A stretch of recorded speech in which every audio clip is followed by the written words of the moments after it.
Petite vidéo vite fait qui m'est venue comme ça, je pense que c'est important. Parce que je suis parfois tombé dans ce piège et je pense qu'il est nécessaire d'en parler quelquefois. Je prends un peu d'eau et je te reprends. Bienvenue sur Nouveau Riche. Aujourd'hui, nous allons parler tout simplement de comment lancer ton business ou ton idée de projet en un week-end. Tu m'as bien entendu, en un week-end. Parfois, on prend beaucoup de temps à réfléchir. Parfois, on prend beaucoup de temps avant de passer à l'action, mais parfois, il faut juste faire les choses pour ce qu'elles sont.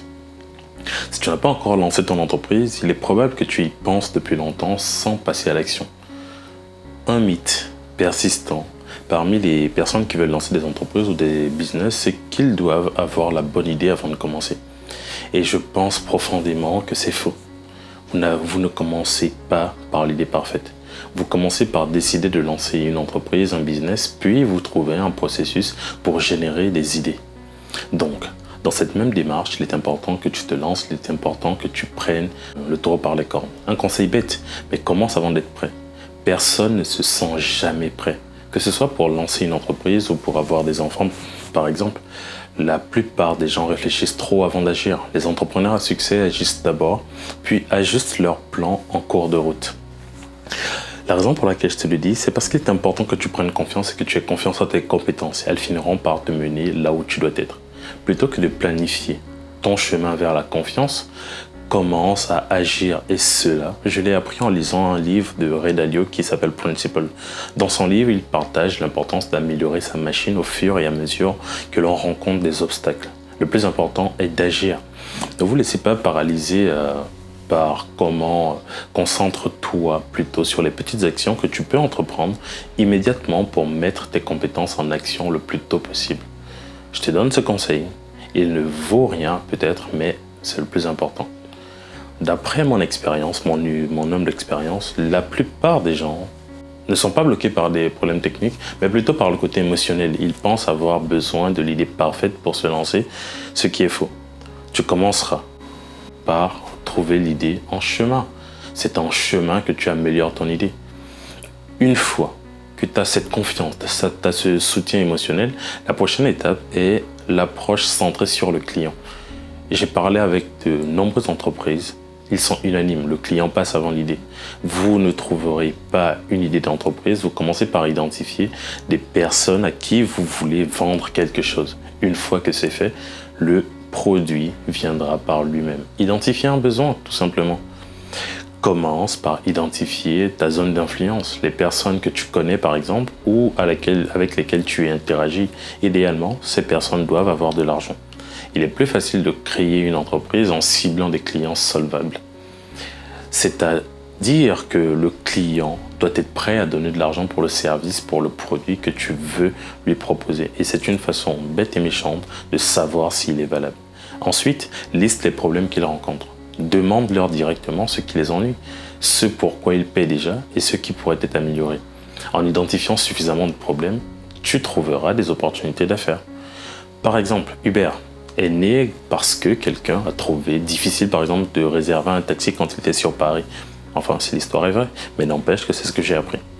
Il va donc falloir faire un petit changement de mentalité.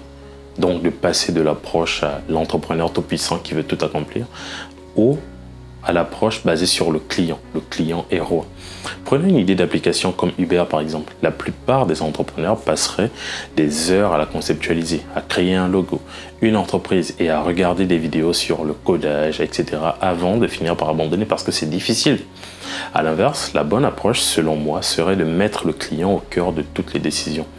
La bonne approche dans ce cas serait de contacter tes amis, proches et connaissances et de leur poser la question directement s'ils ont besoin d'un transport. Cette démarche te permettra de comprendre leurs vrais problèmes et obtenir les engagements financiers dès le départ. Si tu as un permis par exemple, propose-leur clairement de passer les prendre, de les déposer d'un point A à un point B et tu verras si ton service est utile ou non. L'objectif est d'obtenir rapidement les premiers clients payants, ce qui te permet de valider ton idée.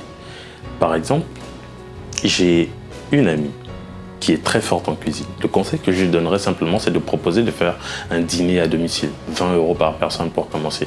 Et si les gens sont prêts à payer pour venir partager ce moment avec elle, il est probable qu'elle ait la possibilité de leur proposer un service plus avancé en faisant de la nourriture pour eux.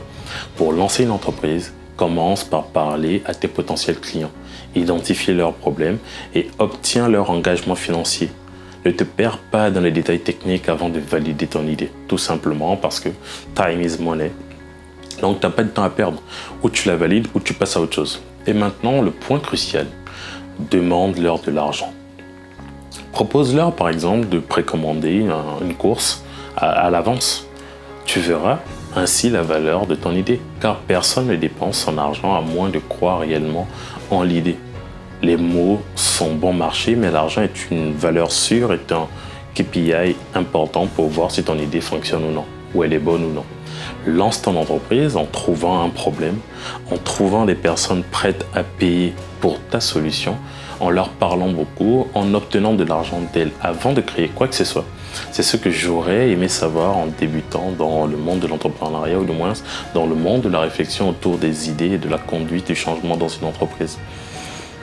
Donc, lors de mes différents échanges avec des entrepreneurs, généralement, ils pensent avoir besoin de la bonne idée et travaillent sur leur produit sans l'avoir lancé.